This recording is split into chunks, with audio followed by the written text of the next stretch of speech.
then yung isa naman po is longboard hard, nandun rin sa amin. So ginagamit naman po yun sa mga intermediate o pang pro. Okay, so pasensya na po kasi dinig yung boses ko. Ay, at concert lang po kagad. So parts of the board guys, yun sa harap, yun yung nose.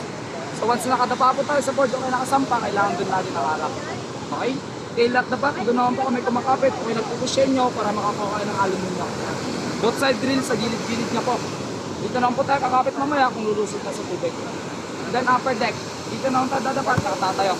Lower bottom o lower deck, ito na po siya. So ito yung pinakamadulas sa parts of the board po natin. Okay, so kasi siya nag-glide sa tubig. So bawal niyang dadapan o kaya sasampan mamaya. Kasi pwede kayo ma-slide papunta dito sa pins, magdidisgrasya pa kayo. So itong pins guys, pinaka-importante at saka pinaka-delikado. Kaya siya pinaka-importante, kasi wala kang pins, ikot yung board ninyo, mawawala ka ng balance. So nagbibigay direction, nakakontrol sa atin. Okay? And then kailangan po siya pinaka-delikado, kung pinamakin na ito, pwede ka mabukulang, magpasurmasugatan. So, iwas na lang at ingat na lang sa pins. Huwag niya din nahawakan itong pins once nakataob yung board. Okay? Kasi versado yung alon natin ngayon, once na umangat dyan, sabit ng kamay. Okay? And then, last ng parts of the board, ito naman po yung tinatawag namin niche o kaya leg group. So kinakabit po ito sa dominant foot natin o stronger leg. Huwag lang po na itong kakabit sa leeg. Okay? Leg lang po. Okay, sa surfing kasi may dalawang klaseng tayo. Pag right-handed po kayo, ito yung tinatawag naming regular. So puput lang po natin ito sa dominant foot. Okay? Okay, sa mga left-handed, ito yung tinatawag naming goofy. So kakabit naman po ito sa left foot natin mamaya. Okay? Saan yung stronger foot nyo guys? Right? Right? Okay. Sa right flat ng tayo nyo. Sa regular tama yung tayo nyo.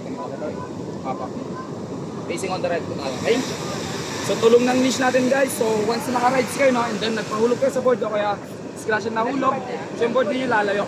Kaka malakas yung current, mas lalayo yung board ninyo, huwag nyo makapulin yung board o kaya sisim ninyo. Ang hawakan lang yung tali. Pull nyo lang siya papalik. Okay pa? So may katanungan pa sa parts of the board guys? Wala naman. Let's proceed to how to lay down on the board and then how to stand down. Okay?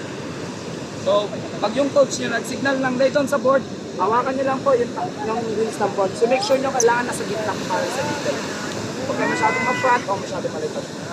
Middle lang po tayo, hold natin yung rails ng board and then jump natin yung upper body, then sulit natin yung lower body natin. Okay? Para sakto kagad yung position natin sa board. So pansin nyo, karamihan kasi may masyadong maharap. So once na pinushoot nila ng instructor, susunod sila. Huwag din masyadong magilid, malikot. Huwag nyo din ilalagpas yung paa nyo sa paligid. Kailangan tape lagi yung paa para matouch po natin yung lock ng fix na lock na ito. Okay? Tapos tape ko na yung paa natin. Okay? And then, tuturo ko din po yung tatlong pagtayo. Slide up, pop up, at saka bend up. Pero yung tuturo ko na lang yung pang-digital. Okay? So once nag-signal po kami ng ready, position yung kamay natin, always yung test level lang po siya sa gilid. Iwasan natin kumapit dito sa gilid ng board. Tapos once nandito yung kamay natin, once na magpupush up, pwede ma-slide, ibaba ko yung mukha, makapit sa board. Then wag din dito sa mukha natin papupush up kasi wala pong persa. Yung upper body lang po natin yung magpupush up. Okay? Kailangan test level lang siya, and then yung dominant foot na right, hold nyo po siya ganito. Ni-level lang po, okay? Huwag masyadong mataas o kaya masyadong mababa. Kailangan ni-level lang.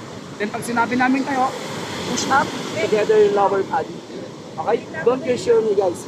So, once na use yung tuhod ninyo, lahat ng bigat na sa likod, iwan na kayo ng kanan. Tsaka mahirapan kayo tumayo.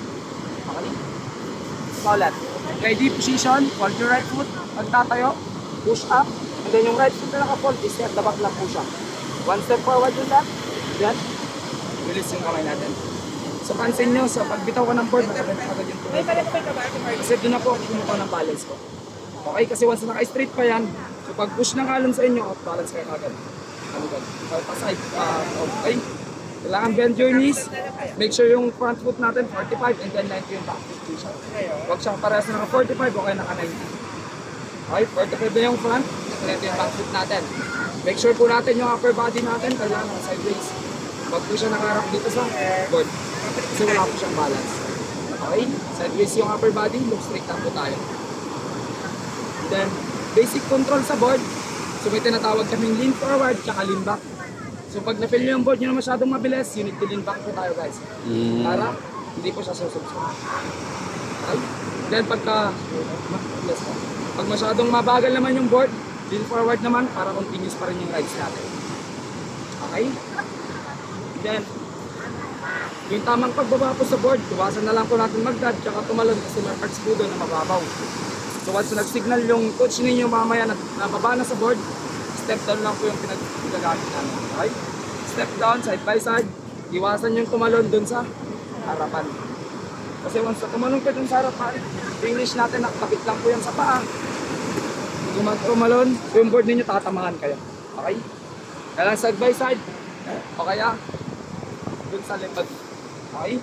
Lean back lang po kayo. Tapos mahuli na lang. Hawakan nyo lang po yung tali. Tapos lahat lang mamaya pupunta din sa isa. Okay pa?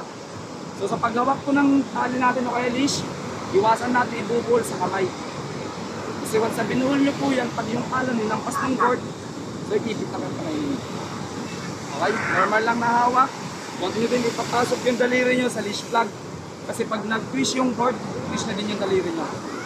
Kailangan distance lang sa strap nyo, dito nakasarado yung hawak. Okay? Then, so once nahulog po kayo sa board, no? Always look lang po tayo sa pinagkoronan ng alon. Kasi hindi lang po kayo yung nag-serve mamaya. So madami tayong kasama doon. Kailangan pagkahulog, tingin po agad doon sa koron ng alon. So pwede kayong makapagkain doon. Okay? Then, 2 to 3 meters on the shore, get down on the board na po tayo. Huwag natin sasagad dito sa buhangin, no? Di bali, magsisignal din yung mga instructor nyo na baba. Okay po? And then, so, ready na po kayo?